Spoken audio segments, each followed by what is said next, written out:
Good morning student. आज हम part 3 Hindi में पार्ट 3 किरमिच की गेंद पढ़ेंगे। ये एक कहानी टाइप है, बच्चे गेंद से कैसे खेलते हैं और वो क्या है उसके बारे में।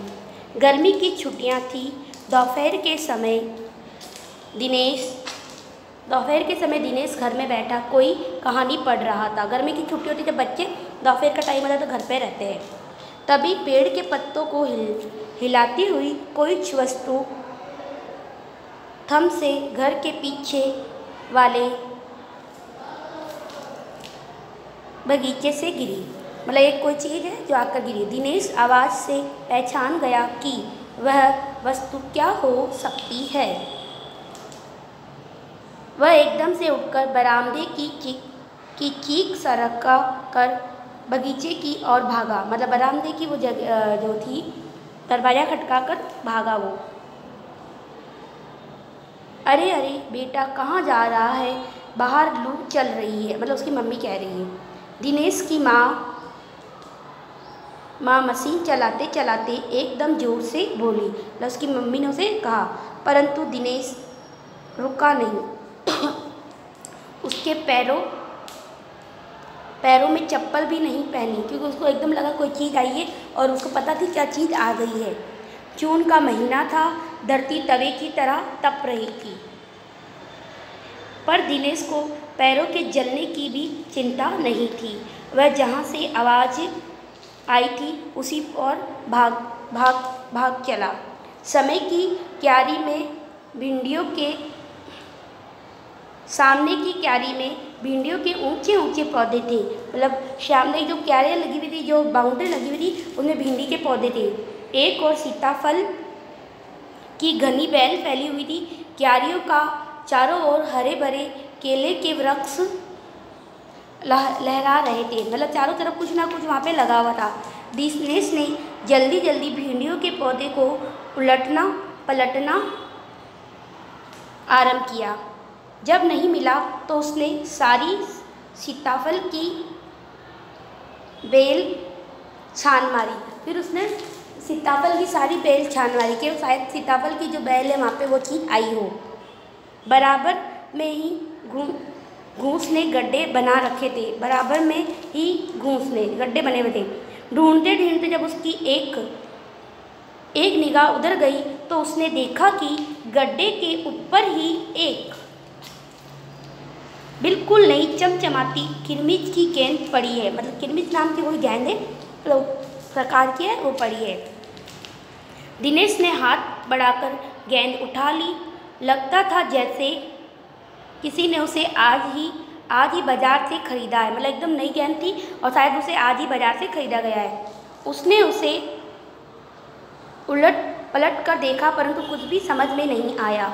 नज़र उठाकर उसने पास की 3 मंजिली इमारत की ओर देखा कि हो सकता है किसी बच्चे ने इसे ऊपर से फेंका हो, परंतु उस इमारत के इस ओर खुलने वाले सभी दरवाजे और खिड़कियां बंद थे। छत की मुंडेरों से लेकर नीचे तक के धूप चिलचिला रही थी।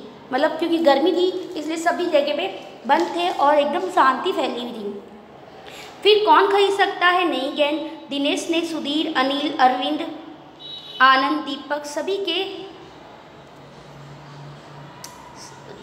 के नाम मन में दोहराए। मतलब कौन खरीद सकता है ये सारी गेंदें, ये गेंद? तो उसने अपने दोस्तों के नाम दोहराए। यदि गेंद खरीदी भी है तो इसे दोपहरी में इस नीचे कौन फेंकेगा? मतलब उसने अपने दोस्तों के नाम दोहराए और उसने कहा कि अगर उसने ये खरीदी भी है तो कौन इसे फेंकेगा? हो ना हो ये गेंद बाहर से ही आई है। उसने सड़क पर बने गोल चक्कर के बगीचे की ओर देखा, परंतु वहाँ पर केवल 2-4 गायें ही दिखाई पड़ी जो पेड़ों के नीचे सुस्ता रही थी। उसने ध्यान आया कि जाने कितनी बार अपने मोहल्ले के बच्चों की गेंदें क्रिकेट खेलते हुए दूर चली जा गई और फिर कभी नहीं मिली। मतलब बहुत सी गेंदें क्रिकेट खेलते हुए बच्चों की दूर चली जाती है और वापस नहीं मिलती है। एक बार तो एक गेंद चलते हुए ट्रक में भी जा पड़ी थी। मतलब एक बार जब वो क्रिकेट खेल रहे थे तो गेंद कहाँ गई थी? ट्रक।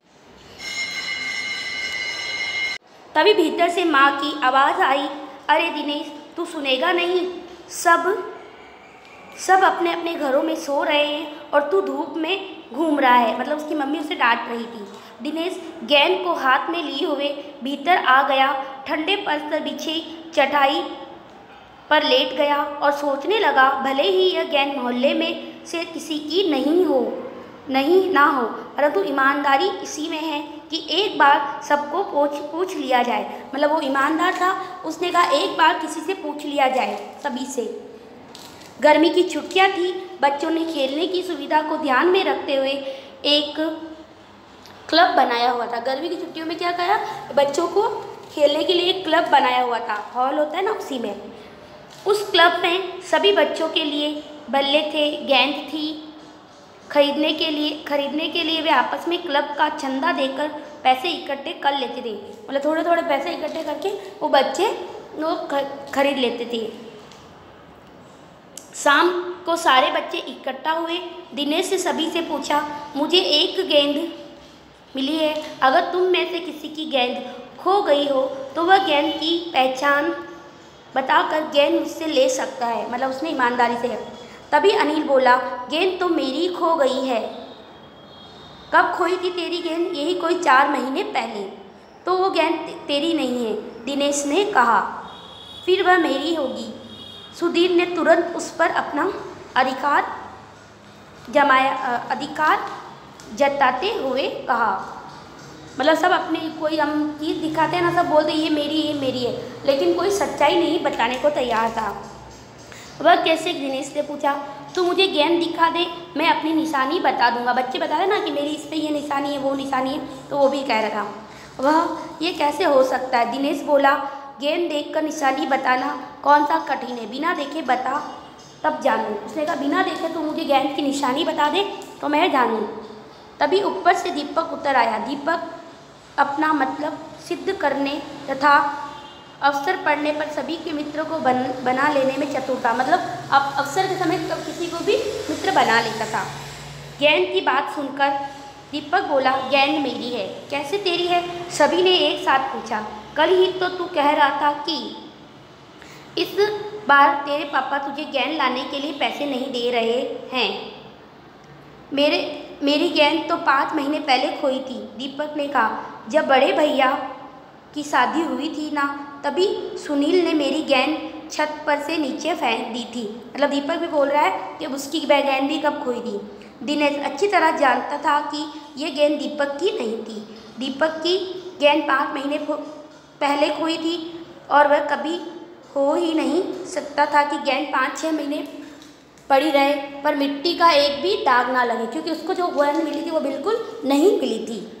दीपक ने कहा, मैं कुछ नहीं जानता, गेंद मेरी है, वह मेरी है, सिर्फ मेरी है। दीपक मतलब पूरा अधिकार जमाना चाह रहा था। अरे जा, बड़ा आया गेंद वाला, क्या सबूत है कि यही गेंद नीचे फेंकी थी? अनिल ने पूछा। दीपक ने कहा, हाँ सबूत है, मुझे गेंद दिखा दो, मैं फ़ौरन बता दूंगा। मतलब गेंद दिखाने के बाद वो बताएगा। पहले किसी की चीज़ होती है तो हम पहले बता दें कि हमारी ये चीज़ में ऐसी निशानी है, तो पता चलता है कि ये चीज़ इसकी हो सकती है। देखकर बताएंगे तो कोई भी बता सकता है। दिनेश ने देखा कि झगड़ा बढ़ गया। गेंद हथियाने के लिए दीपक सुधीर और सुनील का सहारा ले रहा था। दिनेश ने देखा कि झगड़ा बढ़ रहा है। गेंद हथियाने के लिए दीपक सुधीर और सुनील का सहारा ले रहा था। मतलब दीपक और सुधीर और सुनील का सहारा ले रहे थे। वह जानता था कि यदि गेंद दीपक के पास चली गई तो ये तीनों मिलकर खेलेंगे। अच्छा, मैं गेंद ला रहा हूँ, परंतु जब तक पक्का सबूत नहीं मिलेगा मैं किसी को नहीं दूंगा, दिनेश ने कहा। गेंद आ गई। दीपक ने उसे देखते ही बोला, ये मेरी है, यही है मेरी गेंद। ये लाल रंग का निशान मेरी ही गेंद का था। वह सभी गेंदों पर ऐसे निशान होते। अनिल ने दिनेश के हाथ से गेंद देते हुए कहा। दीपक ने फिर जोर लगाया, मैं अपने पापा से कहलवा सकता हूँ कि गेंद मेरी है। अरे जा, ऐसे तो मैं अपने बड़े भाई से कहलवा सकता हूँ कि गेंद दिनेश की है। अनिल ने कहा। कुछ भी हो, गेंद मेरी है, दीपक ने उसे धरती पर मारते हुए कहा। धरती पर टप्पा पड़ते ही मेरी गेंद में से ऐसी ही आवाज़ आती थी। मेरे साथ बाजार चल, दुकान पर जितनी गेंदें, सभी के टप्पे की आवाज़ ऐसी ही होगी। अनिल ने फिर उसकी बात काट दी। सब अपनी अपनी बातें रख रहे थे। अच्छी बात है, तो मैं इस सड़क पर फेंक दूँ, देखो कैसे कोई खेलेगा। दीपक ने जैसे ही गेंद को सड़क पर फेंकने के लिए हाथ उठाया कि अनिल और दिनेश ने उसे पकड़ लिया। अब दीपक ने रुआसा होते हुए अपना अंतिम हथियार आजमाया। मतलब वो रोने लग गया उस गेंद के लिए कि ये गेंद मेरी है, या तो गेंद मुझे दे दो, नहीं तो इसके पैसे सुनील से लूँगा। अब तो सुनील, दीपक और सुधीर का गुट मजबूत होने लगा था। तीनों का ही कहना था कि गेंद दीपक की है और उसे ही मिलनी चाहिए। दिनेश तब तक चुप था। वास्तव में दिनेश का मन उस समय सबके साथ मिलकर उस गेंद के खेलने का कर रहा था। बोला, अब चुप भी रहो, झगड़ा बाद में कर लेंगे, अपने बल्ले ले आओ, पहले खेल लें। 5 मिनट के भीतर ही खेल आरंभ हो गया और दिनेश बल्लेबाजी कर रहा था। अभी 2-4 बार ही खेला था कि यह चमकदार नई गेंद एकदम जोर से उछली और दरवाजे पार कर सड़क पर जाते हुए एक स्कूटर से बनी सामान रखने की जालीदार टोकरी में जा गिरी। अब वो गेंद जो खेल रहे थे उनको मिली थी, दिनेश को, वो स्कूटर में जा गिरी थी। उसके स्कूटर वाले को शायद पता ही नहीं चला। तेज़ी से चलते हुए स्कूटर के साथ गेंद भी चली गई। अब उसी की गेंद स्कूटर में चली गई थी जो उन्हें मिली थी। बच्चे पहले तो चिल्लाते हुए स्कूटर के पीछे भागे, परंतु जल्दी ही सब रुक गए। वे समझ गए थे कि स्कूटर के पीछे भागना बेकार है। एक पल के लिए सभी ने एक दूसरे की ओर देखा और फिर सभी के ठहाके मारकर हंसने लगे। उनको लगा कि जिस गेंद के लिए हम सब लड़ाई झगड़ा कर रहे थे वो गेंद ही अब हमारे पास नहीं है। ये लेसन आपको वापस पढ़ना है और अगर इसमें कुछ भी प्रॉब्लम हो तो मुझे बतानी है। Thank you.